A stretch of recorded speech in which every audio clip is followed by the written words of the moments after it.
I have this friend of mine on Facebook, and she sends me a short video about something called a tower garden. Have you heard of them? I was seriously about to talk to you about that. I was waiting for a moment because I met you when I lived in a condo apartment. I didn't have any yard or grass to speak of, but I had a 4x6 patch of land, which was conveniently east facing.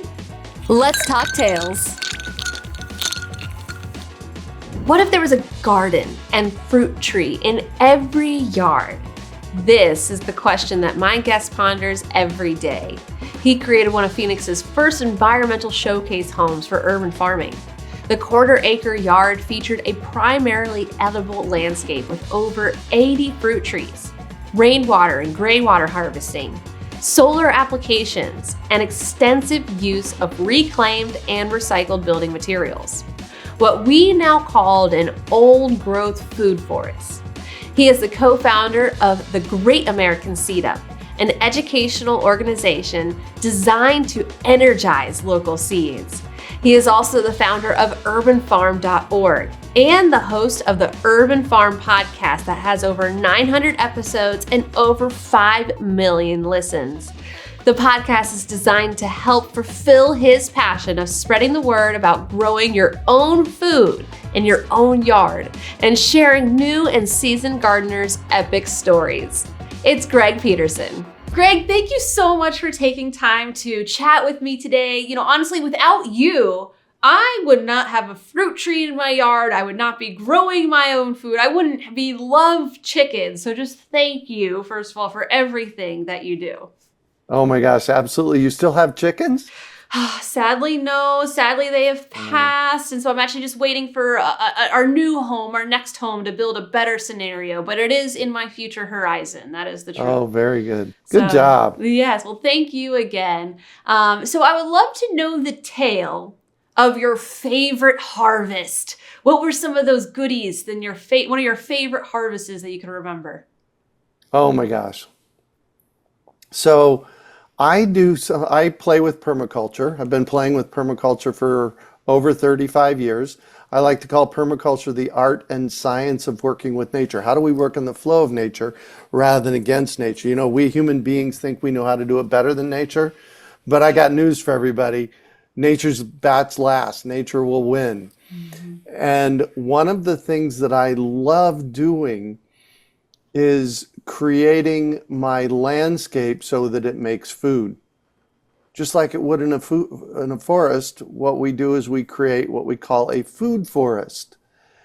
And how that works is we plant a particular kind of seed. They're called open pollinated seeds. And those seeds, when the plants flower and go to seed, those seeds magically spread themselves in the yard with no help from us. They just do it. And then they come back year after year after year. So back to your question, my favorite thing to harvest is that which shows up year over year on its own. And when I lived in Phoenix, I lived at a place called the Urban Farm near 16th Street in Glendale. And the property was 1/3 of an acre. That was 80 feet wide and 160 feet deep. And from 1991, when I learned about permaculture, until I left, I let things self-seed year over year over year. So my favorite thing to harvest is that which is growing wild in my yard. And it got to the place where we called it an old growth food forest, because so many years things had gone to seed and they were just there to harvest. We had nasturtiums and basil and parsley and cilantro and kale and sweet potatoes that would all come, plus many more things that would come back year over year over year and just magically be in the yard, so that it became all there was for me to do was go and harvest. And that's just so much fun. And I don't know about you, but I actually love watching things bolt now and turn into, the flowers that come out. It's so beautiful. And then, those seeds are just going to be produced, and then you can just make more and more food. And then when you have a scenario like what you had, it sounds to me like you're, and I'm saying this because I've heard you coin it, you were a bit of a lazy gardener, were you not? Bit. There's no bit of a lazy gardener there. I am a lazy gardener. I like to do things once or twice and then have them come back over year. So for those listeners that don't know, Heidi and I, my partner and I, Heidi, moved from from Phoenix, Arizona to Asheville, North Carolina 4 years ago. We were looking for quiet. That journey actually started for me in 1991 when my ex-wife and I looked at moving to Colorado. It was just too soon then. So we found this quiet space here in Asheville, North Carolina. It's 4 acres, about 15 minutes outside of downtown Asheville, and we've started a little farm. And one of the cool things that I did when we first arrived is I got a basil plant. Okay. And I put it in a 15-gallon tree tub. This was 4 years ago. And I let it make basil all summer. And then in the fall, I let it go to seed. And I took those seeds and I just transplanted them from the seed pod into the pot. And then the next year, the seeds germinated and I had basil. Nice. And then the next year, I did the same thing. And the next year, which was last year, I did the same thing. And I have little basil plants now that are an inch tall that are coming up over and over again. Lovely. Yeah, the work smarter, not harder concept is right there. It's just, how can you just let nature do what nature does best? So that's absolutely fabulous. And I know, you say you like to plant something once and then have it reproduce. Tell me the tale on why you love fruit trees so much and what's one of your favorite fruit trees, even here in Arizona where we have a desert. The reason I love fruit trees is because you plant them once and you get fruit for decades. It's amazing. I had 2 citrus trees in the backyard at the urban farm in Phoenix that were over 100 years old, and each year they made fruit, dozens and dozens of pounds of fruit. And it's easy. Yeah. It just makes it easy. So all that has to happen from my perspective with a fruit tree is you need to keep it the size and shape that you want it, and then you harvest food from it. And enjoy. Exactly. So for the low desert, my absolute favorite is something called a desert gold peach. It ripens in the beginning of May, and it makes a plethora of fruit. And a friend of mine in Phoenix calls it a bend over peach. Yes. Because when you pick a ripe one off of the tree, you have to bend over, otherwise it's going to splash down the front of you. I eat them over my kitchen sink. Yes, because I don't want to get it on my clothes or anything or make a mess. So yeah, I eat them over the kitchen sink. And I also like to call them like my Mother's Day peaches, because since it's the beginning of May, it's like it's always right around Mother's Day. Very good. Nice. Yeah, those are absolutely delicious. I'll share a lot of our citrus that we make around the house, oranges, lemons, those peaches. I kind of covet those. Right. Well, interesting. I had 14 navel oranges or navel-like oranges in the front yard of the urban farm when I lived there. And people looked at me and they'd say, "What do you do with so many citrus?" Yeah. And I laughed and I said, a few years ago, I actually started getting enough that I could share them with my mom. Because I eat tons. In my life, I've literally probably eaten a ton of citrus. I can believe it. Because Arizona is actually really great for citrus. Me being from the East Coast originally, I didn't think that a desert could produce such juicy and delicious food.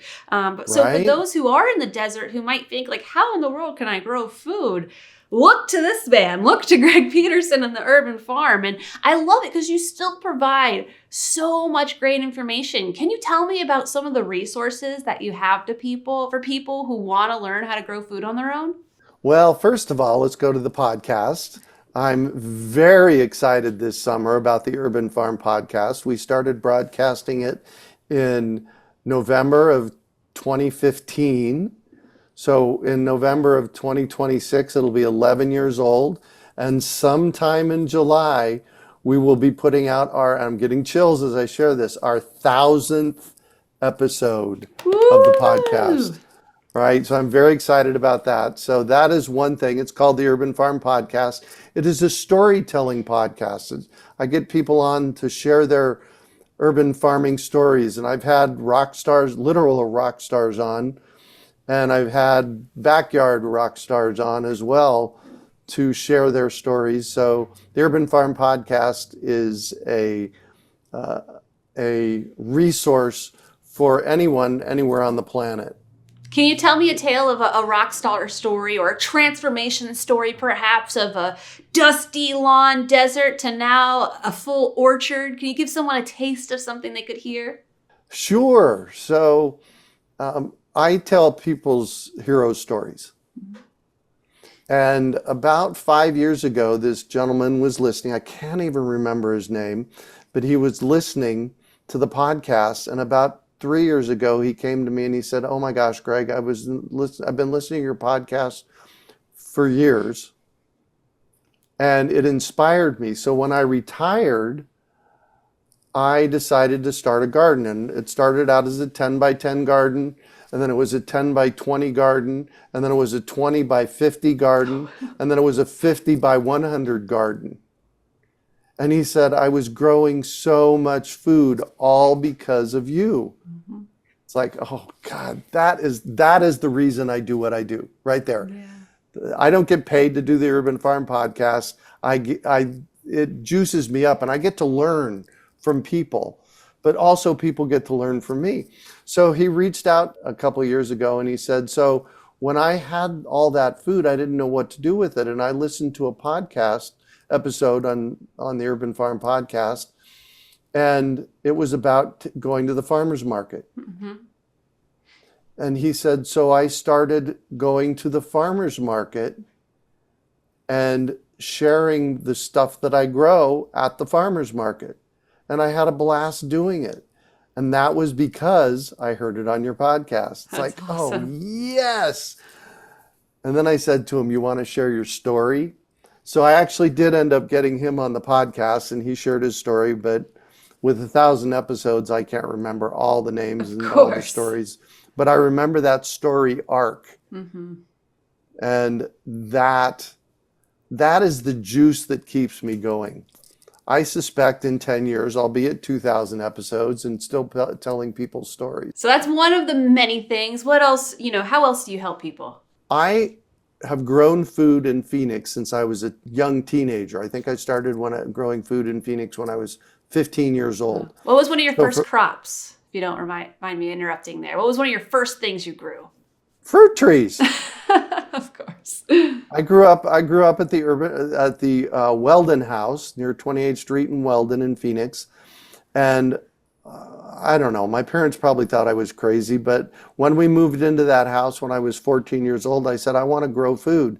And Mom said, "See the right half of the backyard? Go start digging. That's your garden." And the first thing I planted was a peach and an apricot and a plum, I think. I don't know. I can't remember. I know I had a peach tree, and it was so successful that 3 years later, I said to a buddy of mine, "Hey, Tim, I'd really love to know how to can." And Tim said to me, "Well, my mom can teach you how to can." So I learned, I don't even remember her name, but I learned how to can peaches from Tim's mom. That's awesome. So I've been growing food in the desert for about 45 years until I left Phoenix. And I have a lot of experience. I can literally grow food in my sleep in Phoenix, Arizona. Yeah. So one of the things I teamed up with Matt Schur, I'm going to guess in the late 90s, and he had a garden calendar that he used, a planting calendar, what to plant when. Mm-hmm. And when he left town, he gifted it to me. And we took that and we updated it It's actually updated it a couple of times since then. The last time we updated it, because the seasons are changing. The last time we updated it was, I think, in 2022 to reflect a longer summer season. Yeah. And so that's a resource that we give away for free. You can find it at plantingcalendar.org. We'll make sure to have a link in the show notes so people can get it right away. Awesome, thank you. Yes. And that really points to how deeply committed me and my team are to educating. We like to educate people how to grow food specifically in the desert. And we do a lot of free education. We have our Root Camp program. That's over 70 lessons on how to grow fruit trees in the desert. That's free. We have our fall fruit tree program launch that we do every year, where and you videotaped a couple of them when we were doing them live. And it's a day-long education event that happens usually the second Saturday of September every year. And then we follow that up with about 8 different fruit tree classes on evenings throughout September and October and early November. Free education. You can find all about that at fruittrees.org. And then we have some online classes. One of our courses is called Growing Food, the Basics. That's a basic course on how to grow food. It's one of the better ones I've found. I think it's $29. It's one of the things that we sell. But you can find all about all of that at urbanfarm.org. Just kind of navigate that and play with it. The blog on that website is, I believe, 15 years old. Wow. So we can go back 15 years with articles that we've written and content that we've created.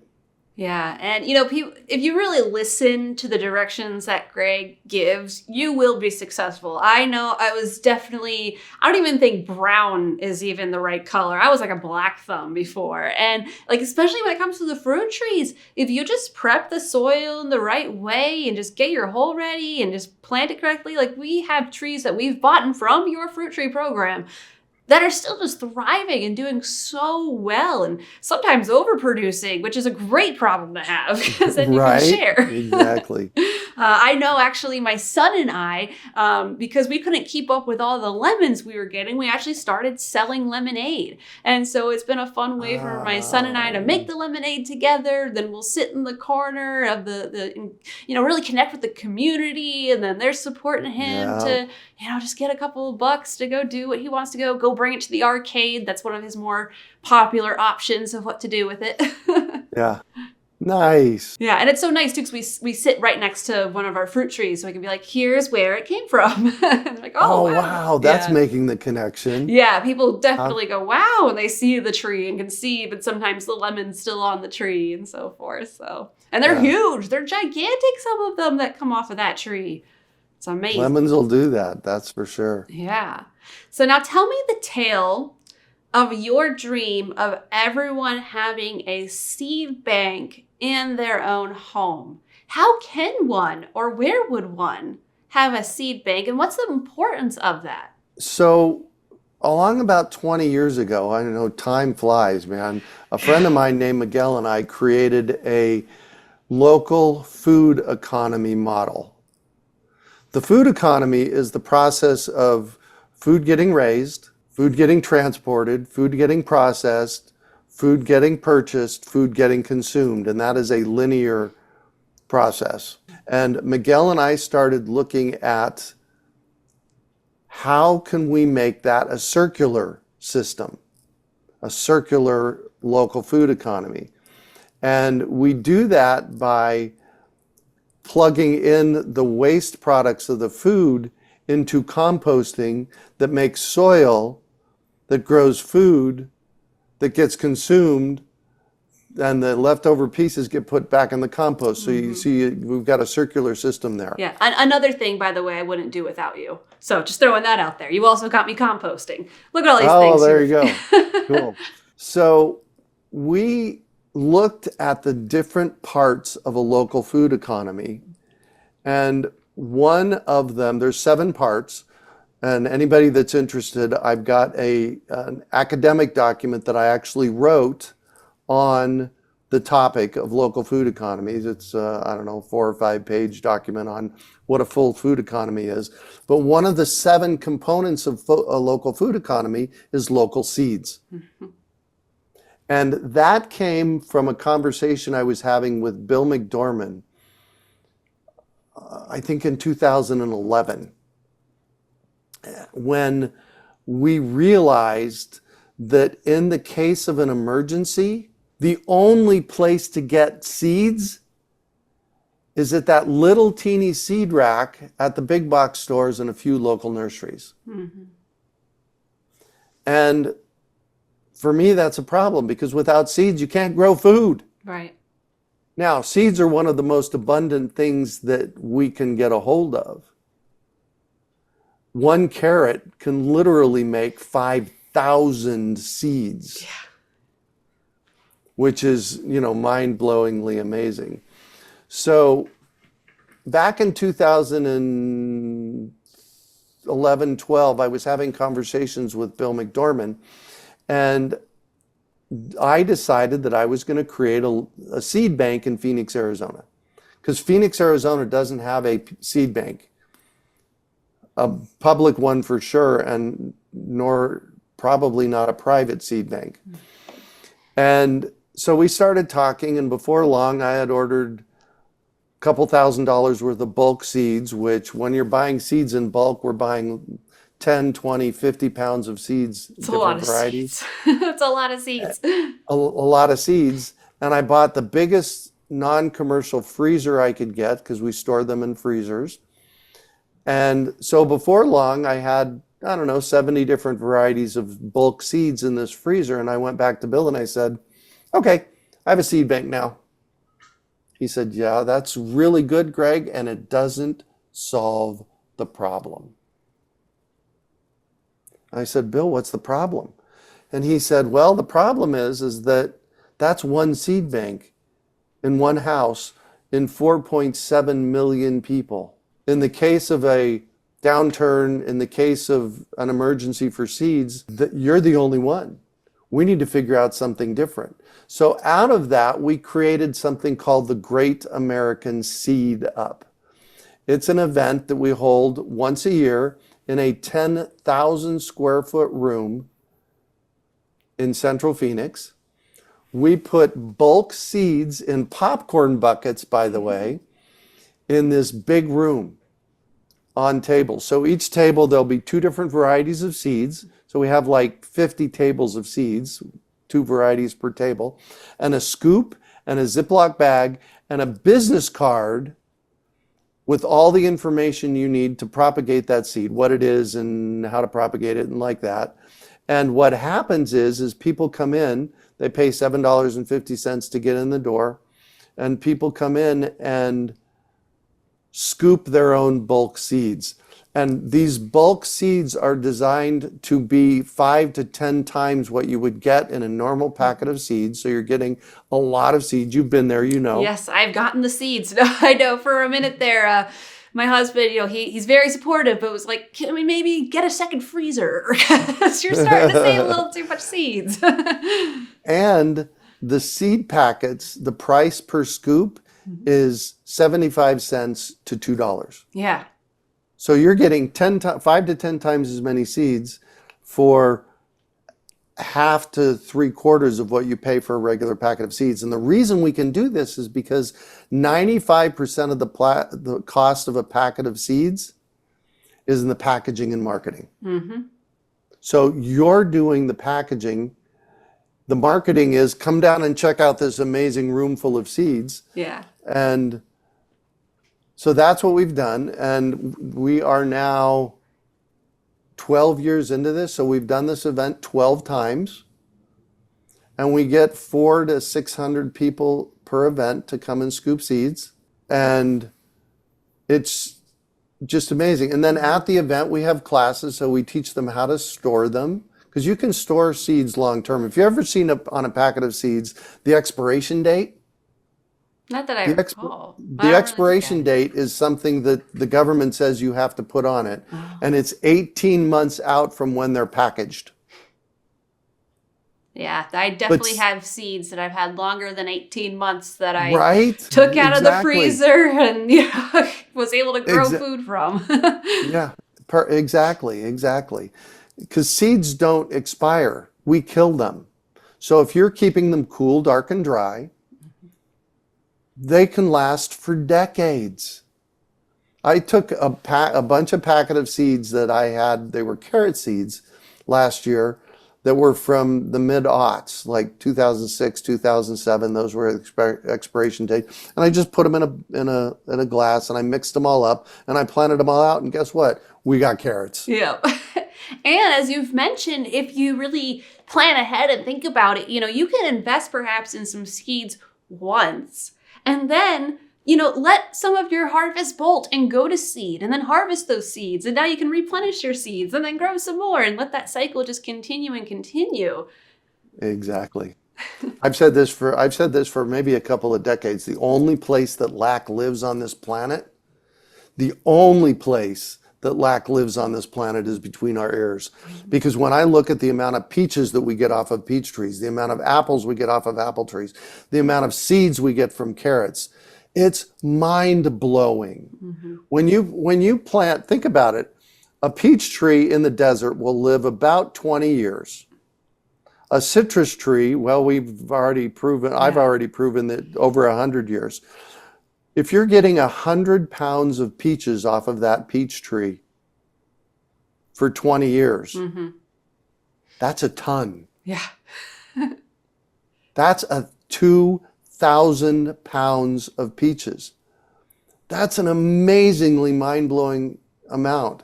And so when we look to our yard, like when we were talking earlier about the old growth food forest, when we look to our yard and when we look to nature, it is so abundant. What can you grow? Yeah. Why do you think people hesitate? Why do you think there is a hesitation to grow your own food? We're in a world of so much processed and packaged, but yet it just sounds like it could be so easy. And I know it's so fun to watch, your food grow. And I know when we're trying to harvest things, sometimes I can't even get it in the door. My son's just eating it like off of the plant. So I Which is a good want to go to problem. what you just said. Your son's just eating it off the plant. I have proven over and over and over again over the past 30 years that if you bring a child into your garden and they pick it, they don't even have to grow it.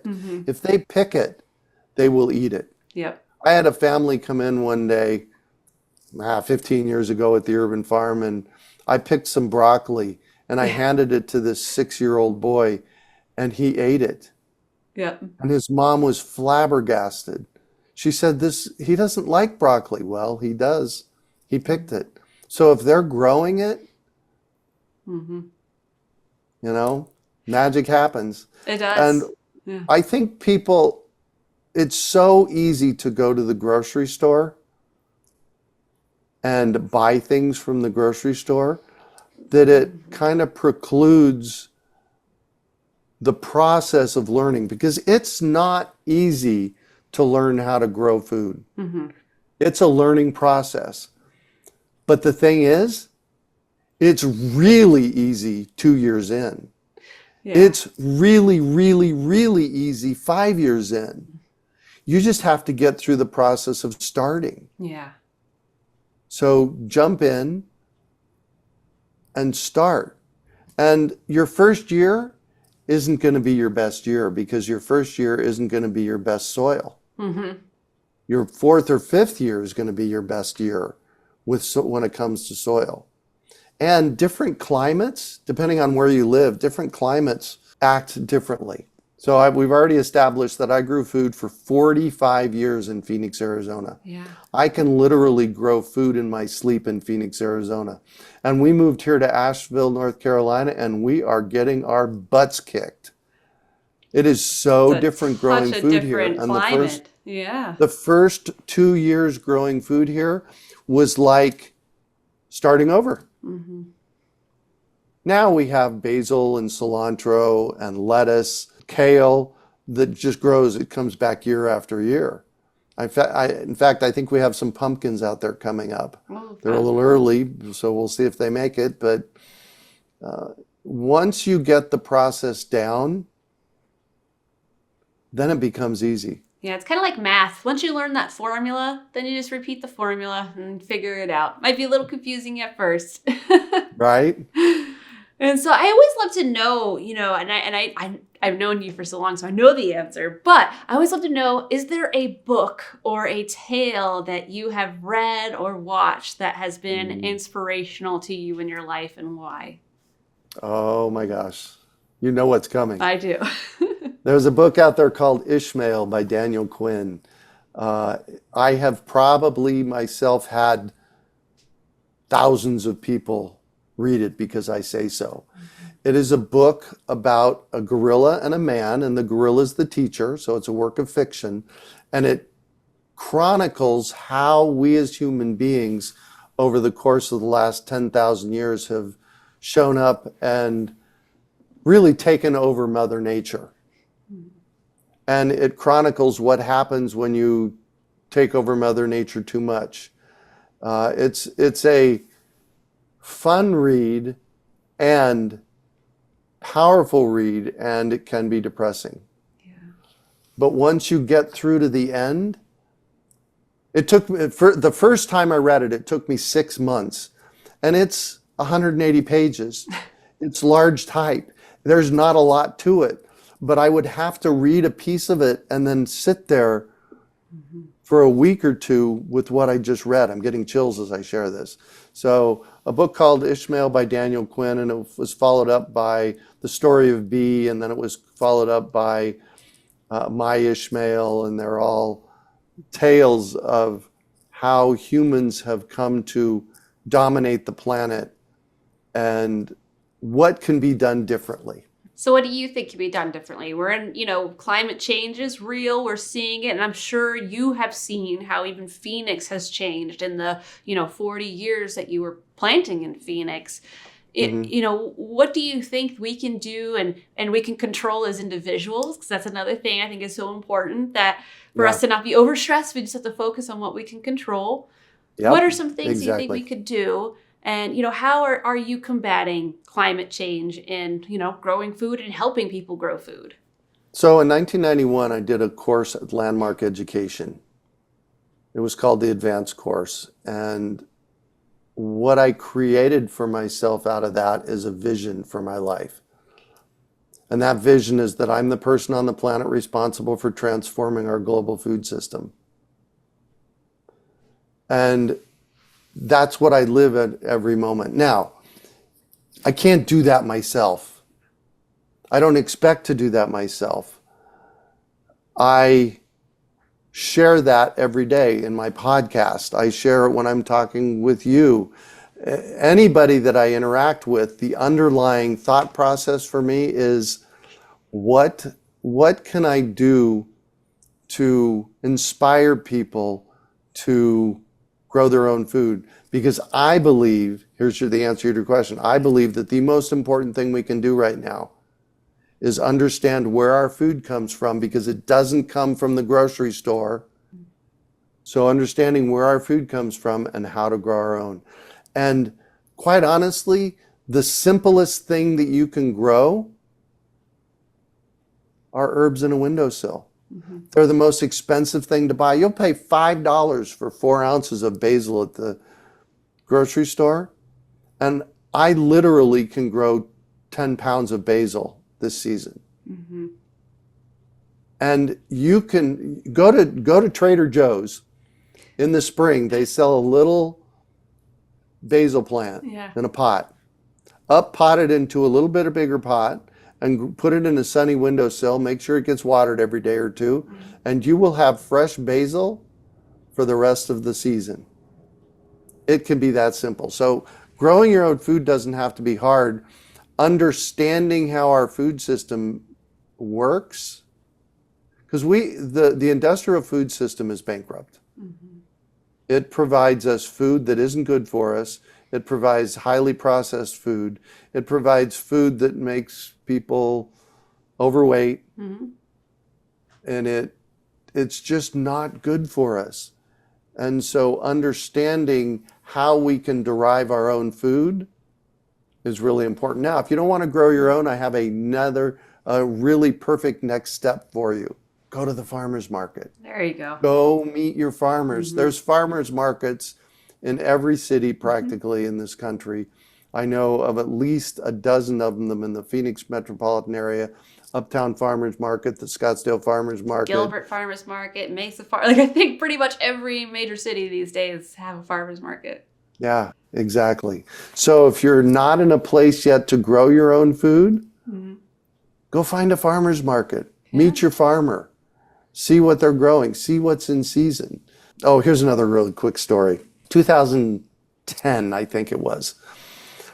I have this friend of mine on Facebook, and she sends me a short video about something called a tower garden. Have you I heard was of them? seriously about to talk to you about that. I was waiting for a moment because I met you when I lived in a condo apartment. I didn't have any yard or grass to speak of, but I had a 4x6 patch of land, which was conveniently east facing. Oh, nice. Yes. I love it that you know that east facing is an important thing. Yes. So, yes, you can continue sharing, but I love it. You were like mind reading my thoughts of wanting to talk about other options because some people don't have yards. Some people live in apartments and condos and in situations where, they only have cement. But even with that, let's talk about the tower garden a little bit. So she emails me or messages me on Facebook and says, Greg, you got to check this out. And it was a short video on a tower garden. And I was so excited. I'm getting chills as I share this. I was so excited in that moment in 2010, 2011, that by noon of that day, I had purchased one. It wasn't even shipping yet, but I met with her manager at the organization that was selling them. By noon, it took me 4 hours to get them to meet with me. It looks like a Christmas tree that's food. It's so beautiful. Right? It's a tower garden. It's a 20-gallon, and I know that they're different these days, but the one that I have is a 20-gallon bucket of water on the bottom with a pump on it, and it goes up 5 feet, and it has mine has 26 growing spaces on it. So you put a plant start in each one of the growing spaces, and you put nutrients in the water in the bottom, and there's a pump that pumps it up to the top, and it turns on for 10 minutes an hour, and it splashes water down on the roots. And when it's all grown out, it looks like a Christmas tree that's growing food. Yep. And for those in Mesa, or at least in the Mesa area, if you're like, oh my goodness, how do I even get a start? That sounds difficult. True Garden, just shout out to them. You can buy little starts and just plop it right in. So Exactly. Well, and Troy, you should have Troy on the show. He is a rock star. He runs True Garden out in Mesa, and they sell tower gardens. So you can actually get a tower garden from him. Now, there is one downside to a tower garden. They're a little pricey to get into. I think mine cost me $600 back then. right, I was about to say inflation now and things of that sort. I haven't looked them up in quite some time, but it's a one-time cost. For the cost of nutrients is $50 a year. Once it's paid for, we put in our tower garden, here it is 14 years later after I bought my tower garden, we put in our tower garden this past winter in our little greenhouse here, some lettuce and greens for salads, put it in the greenhouse and grew it through the winter. So here I am 14 years later, that asset is paid for a long time ago, and it was growing food for us this winter. yeah. The other thing that we did with the tower garden, which was really cool, they have a light kit for them. And one of the things that we did is Heidi and I love to eat salads. And so one of the things that we did in Phoenix is that we brought the tower garden inside in the summertime, put the light kit on it, and we grew lettuce and greens and spinach and arugula in the tower garden in the summer, because those greens are winter crops. So they have to be in a cooler space. So we had them in our air-conditioned Arizona room at the urban farm. And for many years, we grew summertime greens in there, and then we'd eat salads all summer from the tower garden. Yeah, so there you go. You can even, eat things off season if you just know how to grow it correctly. And I think the biggest thing is really, I know you say this too, is grow what you eat. Whatever you are actually going to be excited to eat, grow that. I know for me, I'm not the biggest arugula fan, so I don't grow it. I don't care how easy it is to grow.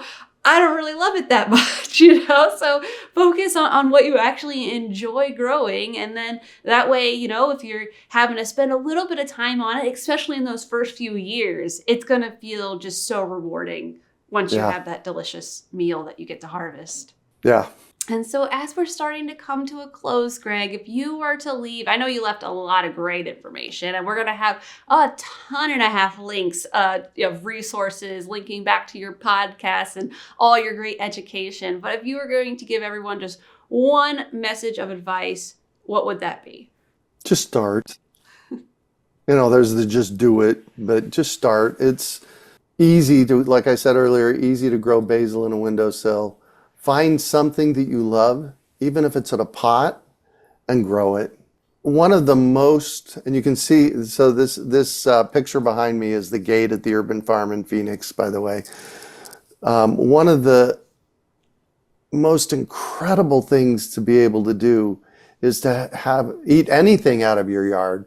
But what if you could have an entire meal out of your yard? And that was something that I did at the urban farm in Phoenix, and we're working toward here in Asheville, North Carolina, is being able to feed yourself from your yard. It's possible. I have proven it over and over. And learn about something called permaculture.